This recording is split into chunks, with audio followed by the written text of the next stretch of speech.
La gerbe de la municipalité par Monsieur le maire et messieurs nos sénateurs.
De l'Union nationale des combattants par Monsieur Claude Mercouris.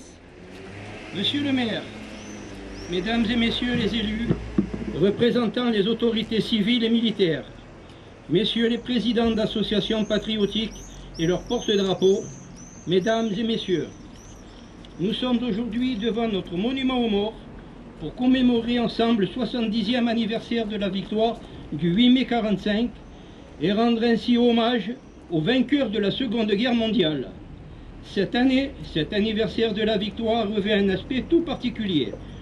Au-delà de la solennité de cette célébration, notre pays a vu en effet poindre récemment des menaces et des actes provoqués par une nouvelle forme de totalitarisme que nous avions cru éradiquer. Le 8 mai 1945, c'est une victoire militaire chèrement payée, marquant la fin de l'oppression nazie, de l'horreur d'un système d'extermination dont ont été victimes nos compatriotes juifs, l'aboutissement de 5 ans de combat pour nos soldats et nos résistants, enfin la sortie des camps pour des milliers de prisonniers de guerre et de déportés.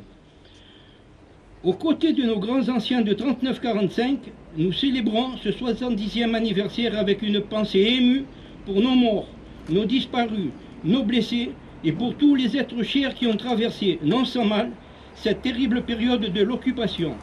C'est en leur mémoire que nous sommes là, élus, soldats, anciens combattants, hommes et femmes, enfants de ce pays, conscients des épreuves qu'ils ont dû supporter et dont ils nous ont si souvent décrit les terribles souffrances et privations avec une grande émotion.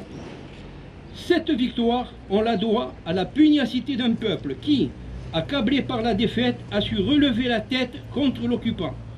On la doit à des hommes courageux, menés par des chefs des sections, comme le général de Gaulle, mais aussi les généraux Leclerc, Delattre, le maréchal Juin et bien d'autres. Ils ont redonné cet espoir et représenté avec panache une certaine idée de la France auprès des Alliés que nous ne remercions jamais suffisamment de nous avoir aidés à recouvrer notre liberté et notre indépendance. En ce jour anniversaire, formulons le vœu que les jeunes générations prennent conscience du fait que la faiblesse et la soumission ont été les causes de cette guerre mondiale. Sans volonté de se défendre, il n'y a ni liberté ni communauté de destin. Ceux qui ont connu d'autres conflits depuis 1945 témoignent aujourd'hui par leur présence que la République d'une telle conflagration n'est jamais exclue. L'Europe s'est réconciliée en menant une longue période de paix. Mais sommes-nous à l'abri d'autres violences ou atrocités, notamment ces terroristes qui gangrènent actuellement notre civilisation? Ils viennent jusque dans nos villes, nos écoles, massacrer ceux qui ne pensent pas comme eux et veulent imposer une loi d'un autre âge à des peuples paisibles et prospères. Nos soldats sont aujourd'hui présents dans diverses opérations extérieures, Mali, Centrafrique, Irak, engagés pour contenir toute prolifération de ces guerres locales, religieuses ou ethniques, mais non moins contagieuses. La paix, la liberté ne sont jamais le résultat du hasard et surtout ne sont pas définitivement acquises. Aussi, cette journée de reconnaissance et de mémoire doit nous inciter au contraire à la vigilance et à la diffusion des valeurs qui nous rassemblent et de cet esprit de défense indispensable pour faire face à toute provocation. Vive la liberté, vive la République et vive la France! Je suis là, monsieur le maire.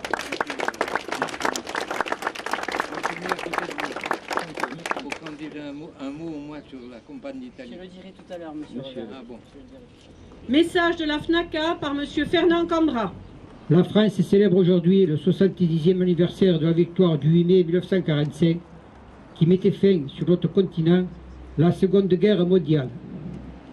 Le 8 mai 1945, l'Allemagne nazie capitulait sans condition. C'était la victoire totale, mais aussi l'heure des tristesses bilans et des terribles statistiques.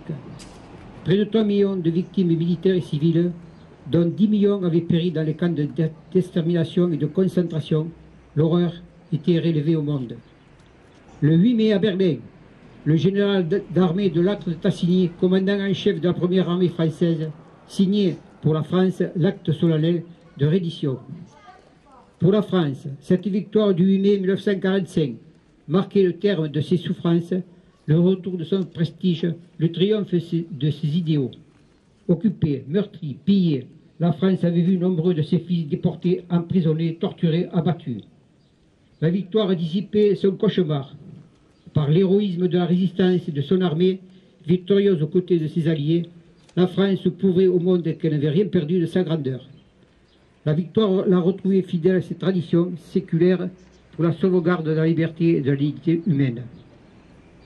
C'était également le triomphe des forces françaises libres, celui de la 2e division blindée du général Leclerc, qui avait, avec la participation de la résistance, libéré Paris, puis accompli le serment de Gouffra du 2 mars 1941, en faisant flotter le drapeau français sur la cathédrale de Strasbourg, avant de terminer leur épopée à Berchtesgaden. En ce 70e anniversaire, honorons la mémoire de tous nos morts, soldats, aviateurs, marins, résistants, déportés, fusillés, massacrés, prisonniers, pour leur courage et leur esprit de sacrifice, leur sens du devoir et de leur engagement. À ce jour de recueillement, l'Union française des associations combattants et victimes des guerres, UFAC, tient à rappeler l'hommage que leur rendit le général de Gaulle, qui déclara, évoquant leur sacrifice, en rendant le dernier soupir, vous avez dit « Vive la France ! Dormez en paix, la France vivra, parce que vous avez su mourir pour elle.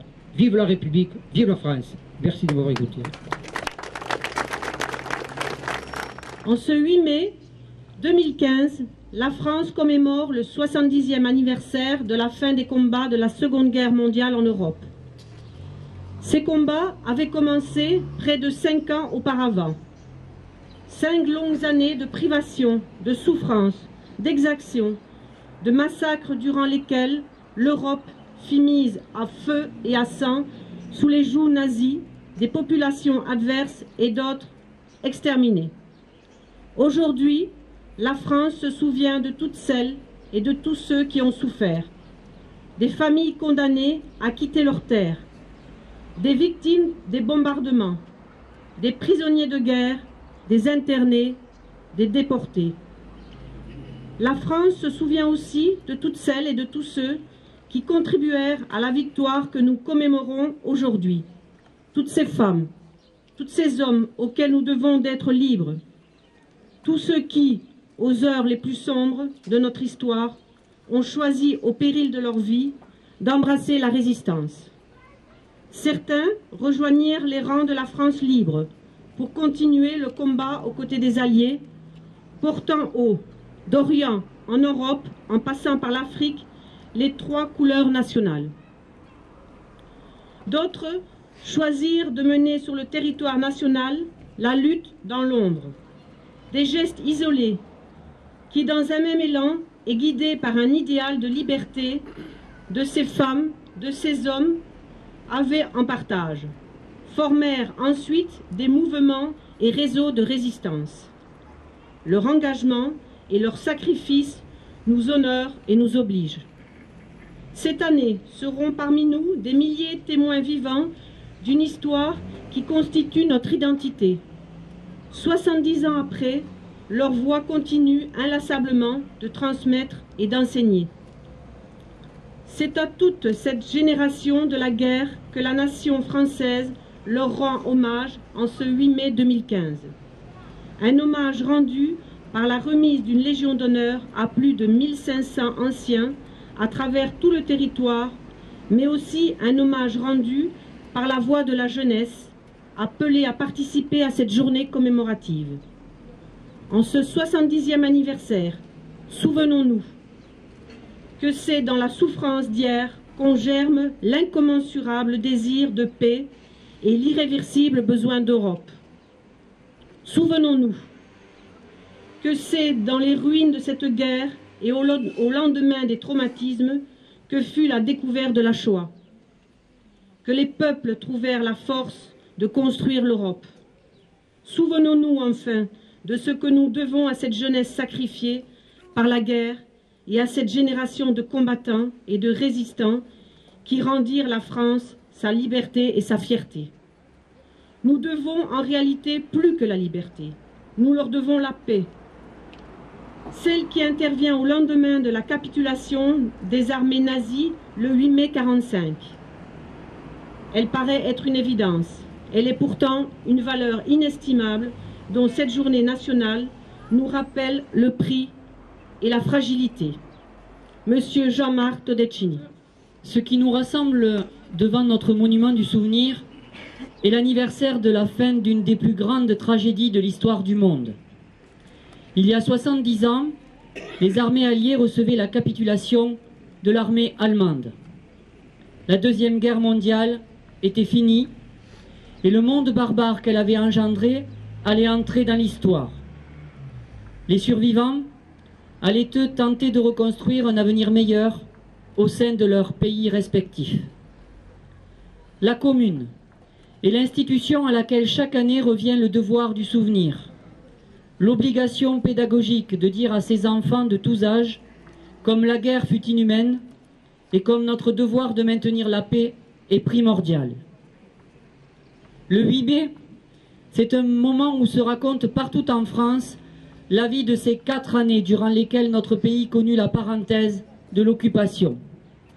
Pendant 4 ans, les Français ont connu la faim, la peur, le désespoir et la perspective effrayante de voir leur pays disparaître et de voir leur culture anéantie.